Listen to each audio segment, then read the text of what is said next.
সাগরের প্রবল ঢেউয়ের তোড়ে কক্সবাজার সৈকতের বিভিন্ন এলাকার বালিয়াড়ি ধসে পড়েছে। উপড়ে গেছে কয়েক হাজার ঝাউগাছ। জোয়ারের পানি ঢুকে পড়েছে লোকালয়ে। টানা 2 দিনের জলোচ্ছ্বাসে প্লাবিত হয়েছে শতাধিক বসতি। সমুদ্র সৈকতের অন্তত 10টি স্থানে ভাঙন সৃষ্টি হয়েছে।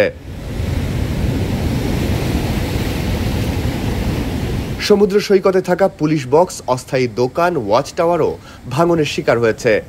গত 2 দিনে অমাবস্যা ও নিম্নচাপের প্রভাবে অস্বাভাবিক জোয়ারে এসব ক্ষতিগ্রস্ত হয়েছে।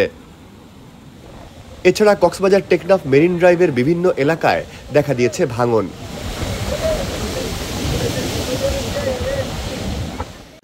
সৈকতের কলাতলী, লাবণী, সুগন্ধা ও শৈবাল পয়েন্টে সরকারি ও বেসরকারি স্থাপনাও হুমকির মুখে।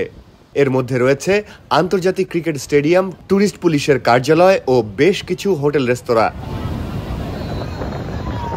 এদিকে সাগর প্রচণ্ড উত্তাল থাকলেও ট্যুরিস্টদের সামলাতে হিমশিম খেতে হচ্ছে লাইফগার্ড ও বিচ কর্মীদের। অনেকেই বাধা উপেক্ষা করে প্রবল ঢেউয়ের মধ্যে সমুদ্রে নেমে যাচ্ছেন।